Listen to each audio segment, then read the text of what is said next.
Right, we're looking at group 1 elements. We need to know a few things. What should we do? We'll put this in the middle. Right. Ew. Don't need that. Not just yet. Right, group 1. They are called alkali metals. Right. They have, let me write this off. So that's your first point.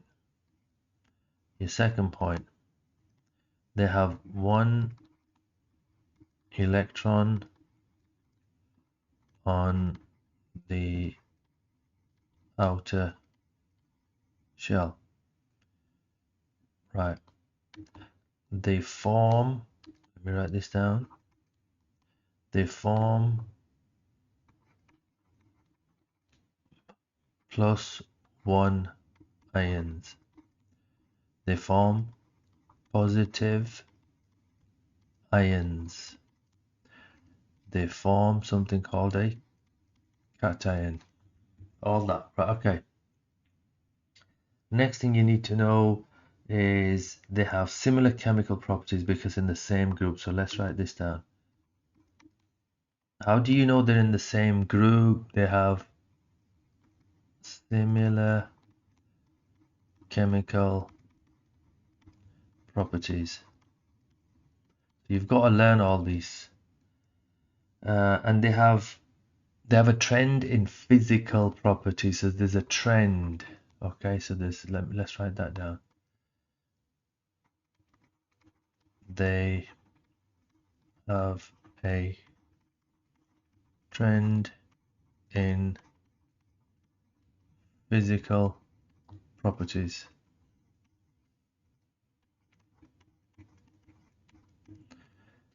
Right. What do we do next? Right. This is what you need to know. So let's get this right. Where's that? Let's use that. Right. If you go down the group like this, right, we can write down here. Look, hey, the reactivity increases down the group. Why? Let's write this down. Why? Because the outer electron, the electron on the outer shell, so this one, this electron here, is more easily lost. There's a weaker attraction to the nucleus, so it's easily lost. Right. B. Melting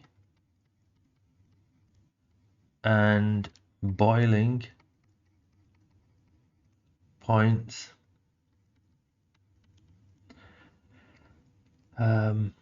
get lower. Get lower as you go down. Yeah. The mass or the relative atomic mass, okay, relative atomic mass increases as well. They get heavier. They end up with more mass.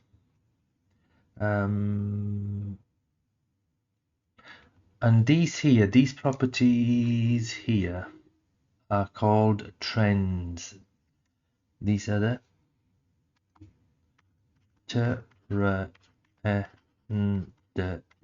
trends. What can we say? Are they? Right, let me just make another note here. Right, that they might want you to know. Right. The metals are soft and have low density. When you react them with water, they tend to float because they're less dense than water.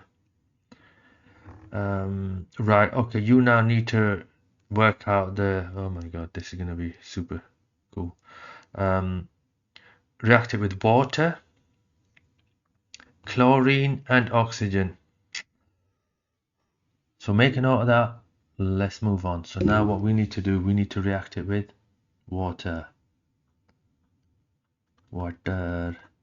Okay, there you go. So first thing, so let's react sodium, which is a solid, with water, which is a liquid, and it gives something called sodium hydroxide. It's alkali, and it's an aqueous solution, and you get a gas. You get fizzing. You get fizzing, which is a gas.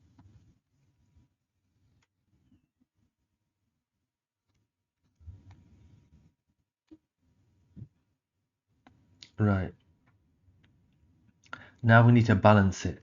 And what you need to do is stick a 2 there, stick a 2 there, and stick a 2 there. That's it. Right. What are the things that we need to know about this? Right. This here, okay.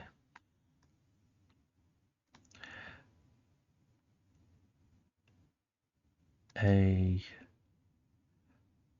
solution called sodium. Whenever you have this OH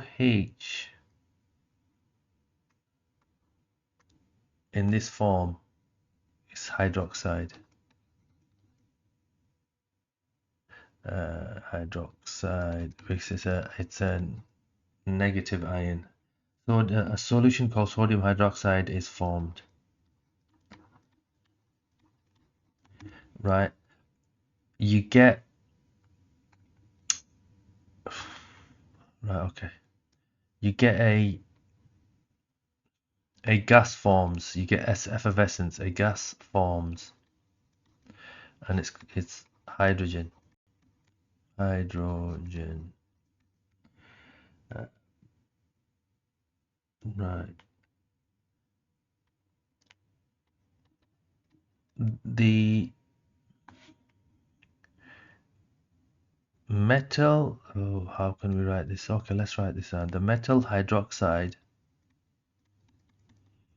Right. I want you to understand this. Look. This sodium hydroxide is a metal hydroxide. Okay, it's the same thing, but there's a general rule. The metal hydroxide is soluble. It will dissolve in the solution. You won't get bits or precipitates forming in there.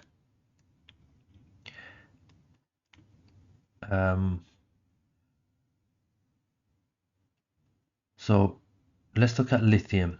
Lithium will float on the water and move about, and it moves about because of the gas form, the hydrogen gas, right? Move about and fizz. It's called effervescence, but if you can use the word fizz, no problem, because hydrogen is formed. Right. Potassium will set, because there's that much heat given, will set the hydrogen on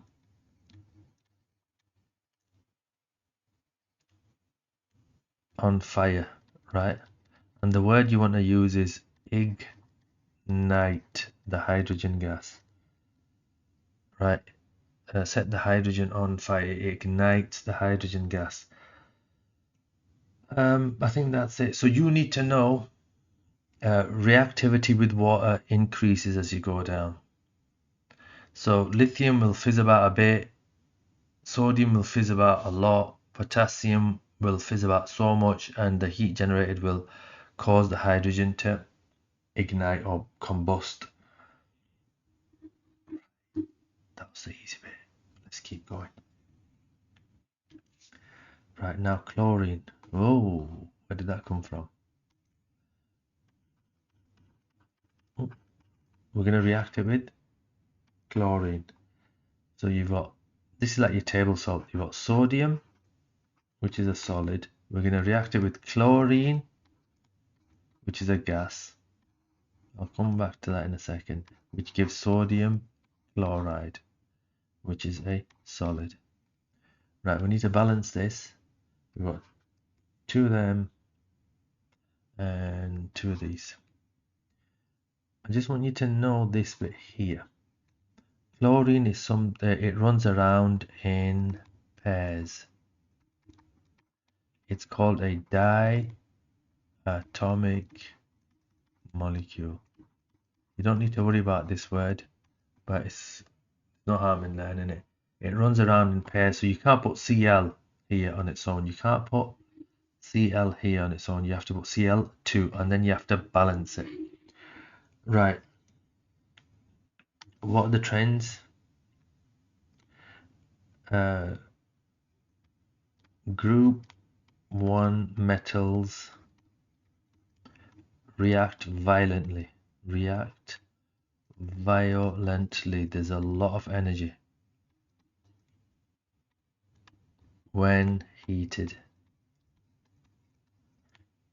in chlorine gas. And what do we get? We form a, what do you call it? What would you say? White salt. We form a white salt. Halogens are salt forming elements. So whenever you react something, it'll form a salt.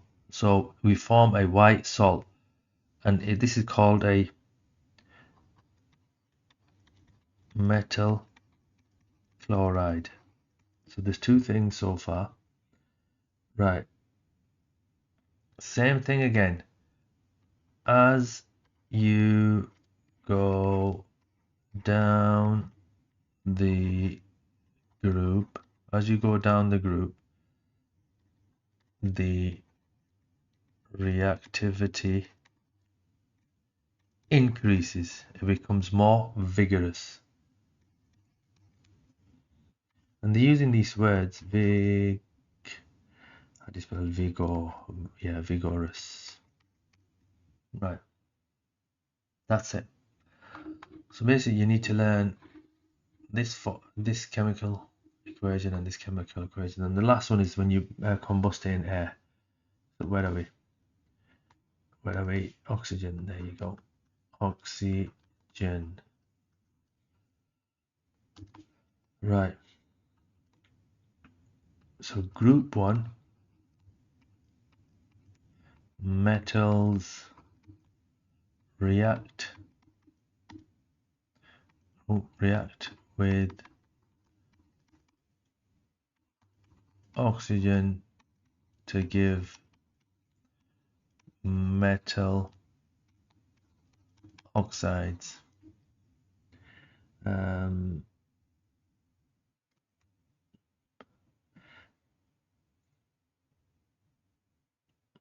Right, so we know that group 1 metals are shiny, but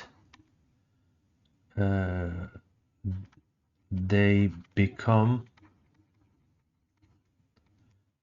dull in air because they react with oxygen, because you end up with a layer of metal oxide on the top. So there's your metal and it's shiny.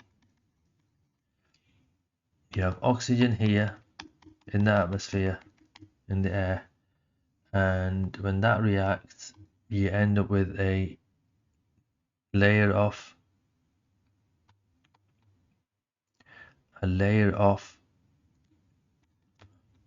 metal oxide, and it is a dull grey,